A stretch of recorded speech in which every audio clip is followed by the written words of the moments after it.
daawwattoota fi akkasuma hordoftoota sagantaa dhaabbata Oromummaa Waaqeffannaa amma kan itti argamnu gara godina Argee Lixaa aanaa Daaroo Labuutti imalaa jirra. Imala keenya kaleessa akkuma isin gabaasnetti magaalaa Burraa irraa kaanee akkasuma Boosa Bullee amma immoo giddugaloota Kaabaa, giddugala Bahaa akkasuma giddugaloota Lixaa wajjin wal agarree as Arargeetti argamna. Kana laajisee immoo imala keenya keessatti namoota tokko tokko gaaffii deebii taasisan jira. Isaan waliin turtu, isaan waliin akka turtan isin affeera.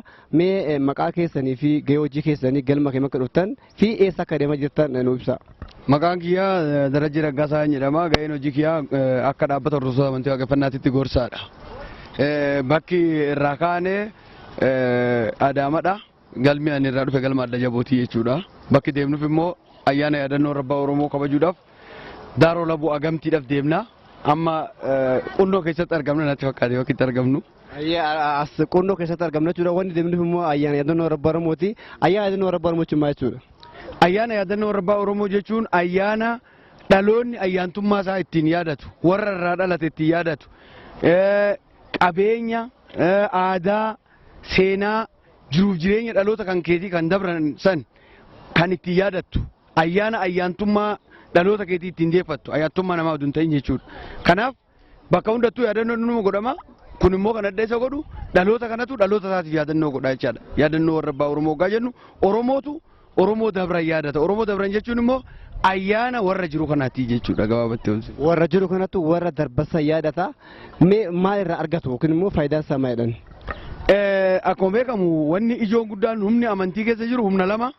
Humni lamaa sun tokko ayyaantummaadha tokko nama. Namni kan jiru kana ayyaantummaan immoo warra dabre. Yoo warra dabre sanirraa namaa tole malee warra dabre sanirraa hoo namaan qajeelin homuu nama qajeeluu hin danda'u. Ayyaantummaan dhiigoma of keessaa qabdi, firummaa of keessaa qabdi, aantummaa of keessaa qabdi. Kanaaf namni biraallee hoggaa nama sabaaru yoo nama seebbisu uummatumti keenyallee ayyaanni abbaa keetii akkana si haa godhu. Lafee warra dabranii akkas haa ta'u maal jedhee kakataa jechuudha. Kana jechuun warri jiru kunii fi warri dabre sun hidhata akka qabu ibsaa jechaadha.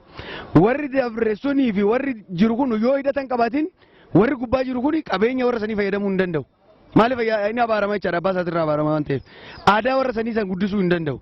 Of beekee nama cimaa ta'ee addunyaa kanarratti akka namaatitti mataa ol qabatee deemuu hin danda'u.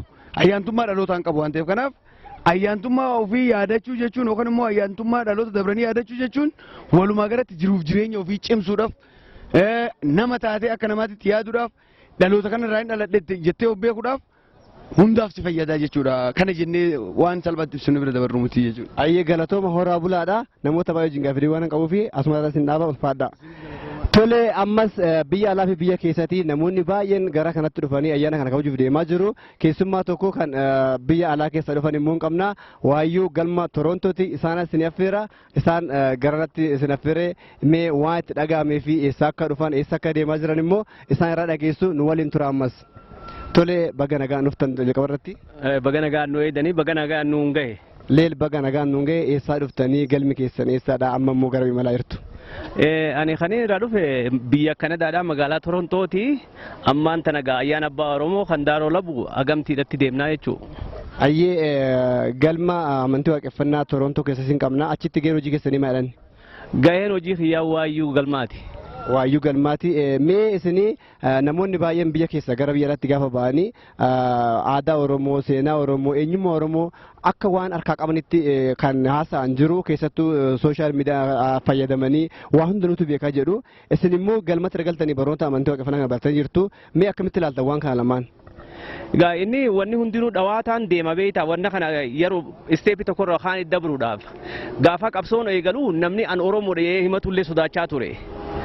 Sambila dabarreeti akkuma aadaadhaatti hawwisoon faan jaaramee Oromoon akka wal baru godhamee sirbitoonni keenya siraafuu qabsoo keessatti gumaata isaan godhanii beeytanii kana keessatti aadaa fi duudhaa jedhamee waa hedduudhaatu daddalagamaa ture.